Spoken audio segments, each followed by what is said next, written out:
Steakhouse, Fumas, in Gordo. Hey everybody, I'm Abel K, and this is Cigar Vlog. Today we got a nice little Fumas from a brand that is normally in triple digits for a box of, well, a typical 20 count. Anyway, this is the Fumas version. What a Fumas is it's basically, I don't know if I'm actually saying that correctly, that's actually the singer, but that's what it says on the label. What a Fumas is it's basically the El Cheapo kind of leftover cigars that they will typically hand out to the employees of a cigar factory as kind of a fringe benefit. I've actually heard stories of companies that tried to stop doing this and, well, basically their entire workforce walked out on them. But anyway, they decided that they'd go ahead and just take the leftovers of usually far more expensive cigars and just pack them up kind of like a hot dog into a nice, inexpensive, but still reasonably high quality cigar. I've already pre-cut the head here, just so I have a little bit more convenience. I was going to make a dirty joke, but I figured it can be kind of inappropriate, especially since there is a cottonwood that is, hello there biker, there is a cottonwood that is just absolutely happy that it is a bright sunny day and is just blowing funk all over the place. So if you happen to hear me gag or anything at any point, chances are I inhaled a big bowl of fluff. But until that happens, I'm going to go ahead and get this lit and see how it starts out. Alright. So right off the foot from the initial draw, or initial light, very much just very mellow, light, clean, sweet tobacco. Very nice. I want to say there's maybe something else kind of a little on the woody side, but that's kind of not really very apparent right now. I keep hearing things flopping around in the grass, so I don't know if there's like a rabbit that's like spying on me. This is one of the things about Gordos. You kind of look a little strange when you puff on them, just because, you know, they're a little huge. That's it, though. You get a lot of tobacco for your buck.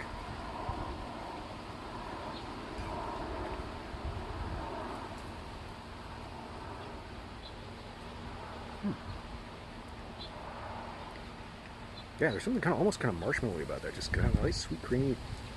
Very good. Very good. Overall, good start.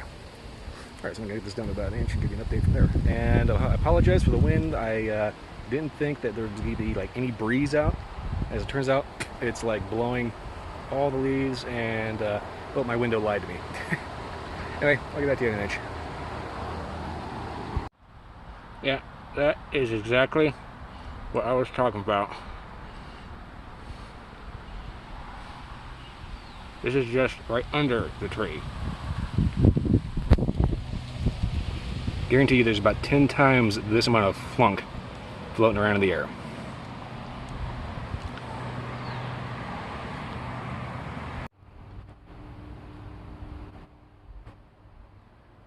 Alright. About 1 inch in. Flavors are nice and stable. Seems to be a kind of nondescript, but basically very pleasant, sweet, clean tobacco with a slight woodiness to it. Very light, very smooth, very mellow, no harshness at all. Very well made. Under Lily Hall echoes.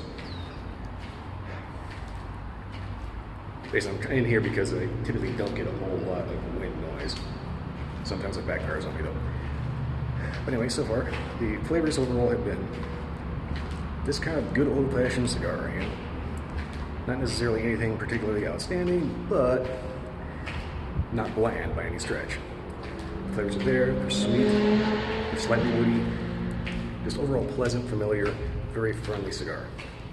Something that you'd probably be okay with just like hanging out in a lounge and just puffing away on while talking to your friends, having a drink. What kind of drink? Probably whiskey. That said, this is a little on the light side, so you'd probably want to pick something that isn't too bold. It's going to end up overpowering the cigar. Or you may just want to go ahead and forget the cigar in general and just chug it. I don't recommend doing that, by the way. That makes you typically a little on the less than pleasant side the next morning. I thought the weather said it was supposed to be like cool and rainy. It's like 90 degrees out here. Absolutely ridiculous.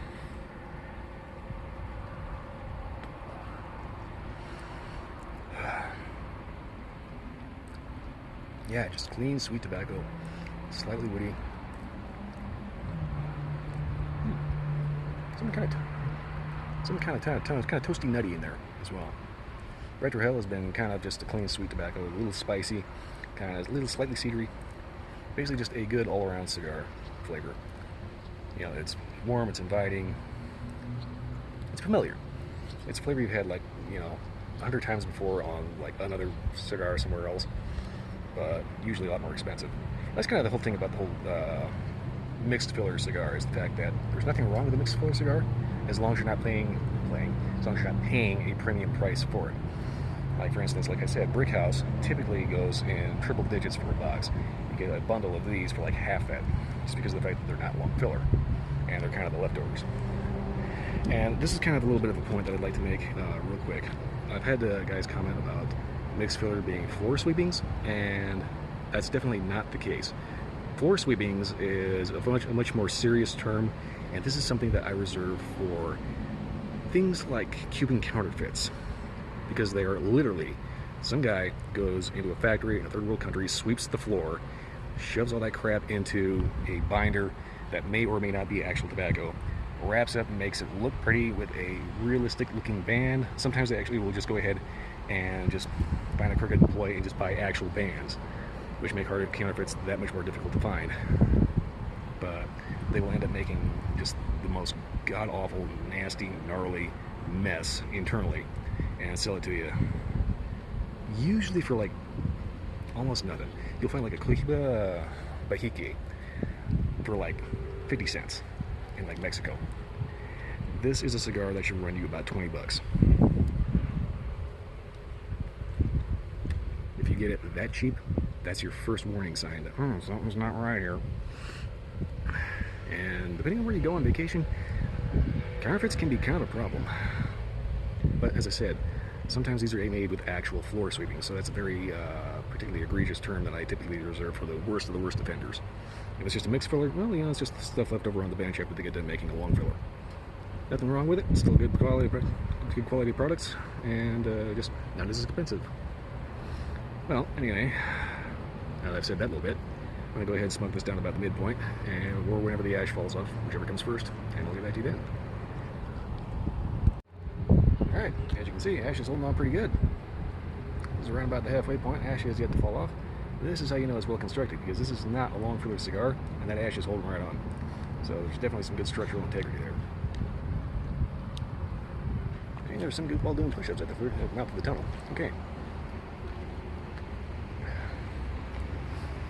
So far, flavors have been pretty consistent. I haven't really noticed a whole lot of change, and I'm not really expecting a whole lot of flavor transitions or anything like that. Just because of the fact that it is mixed filler, so flavor transitions are typically what you get when you get long filler. I'm trying to kind of alter my hand here so I can cover my mic up a little bit. But yeah, flavor transitions usually happen with long filler because each different leaf is going to have a slightly different flavor profile to it, so you have to know what you're blending when you actually assemble the cigar. Mixed fillers typically don't do that. That's not necessarily a bad thing, it's just, it is what it is. Whew, it's a little warm out. Anyway, I'm not expecting a whole lot of change from here to the nub. One thing that is worth saying, these bands are kind of old school and tend to be kind of glued on, so if you're not careful they will stick to the wrapper. Take these bands off at the last possible minute. And again, apologies for the wind, it is kind of gusty every so often. Let me back to the band. Okay, real quick, something worth noting here. I've noticed that there seems to be a little bit of a crack in the wrapper right at the head there. I'm kind of thinking I maybe had my humidification a little off, but at the same time, these are kind of known for being a little on the thin skin side. So that's something to watch out for when you get a Fumas, is the fact that sometimes the wrapper is maybe not quite as premium as a more expensive cigar. As you can see, this one is kind of making a little bit of a split. I just noticed that because I had to pull a little chunk of it off of my lip. I just figured I'd point that out. Some of the wrappers can be a little papery if you're not careful. Whatever you do, though, do not let that dissuade you from checking these out. So far, this has been a very, very nice, very consistent cigar. Alright, going to do a final update here. So far, Flavors have been really consistent all the way through.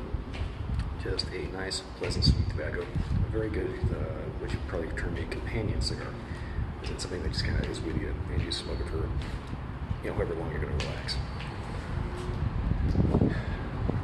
Can't quite find the right spot to get decent audio without obnoxious echo or wind noise or decent lighting. Anyway, so the flavor's been pretty consistent. That's actually totally consistent with the particular mixed flavor type of cigar that this is. That said, as soon as I can get into some better light, with a little bit less messed up audio, something is wafting in front of my nose. There is a little issue that I've noticed with these cigars that has happened to all but I think like 2 or 3 out of the pack, and that is when you take the band off. The band sometimes ends up getting glued to the wrapper, and sure enough, it takes a little chunk of wrapper with it. It's a little bit of an annoyance. Fortunately, it only happens at the end, so it's not that big of a deal, but it is still annoying. If you're not careful, this can unravel and make this just an absolutely ridiculous mess if you're not careful. Which means kind of try to keep your thumb on it so it stays kind of pinned down, kind of sort of, you know, a little hard to actually show that, but yeah, here comes the runner. Nice so far for the price. You can't go wrong for a heavy duty cigar. Wait for it.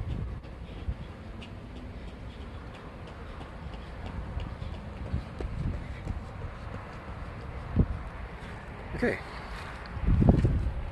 Yeah, it's a nice big wind. Okay. Well, anyway. As I said, it's a good companion cigar and definitely a pretty good contender for a nice everyday. Relatively affordable, and for a brick house, that's actually pretty good. Like I said, most brick house boxes of the premium lines will run you triple-digit price tags.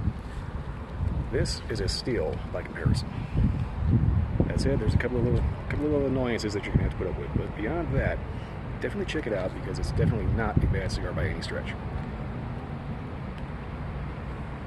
Flavors are consistent, familiar, warm, inviting, friendly. Just, like I said, it's a good companion cigar. If I was going to suggest a drink to go with this, maybe a cold beer, whiskey on the rocks, something like that. Beyond that, I'm really not expecting anything other than your typical washout towards the nub. Other than that, that's pretty much all I got to say for it. It's a good cigar for the money, and yeah, if you're not interested in getting like the big, huge 50 count 1876, this is actually not a bad choice. I just ran out of things to say, so I'm going to go ahead and end it. If you like this video or any other video, like and subscribe. Leave a comment. Let me know if you've ever had one of these. Other than that, that's pretty much it. I'll see you next time.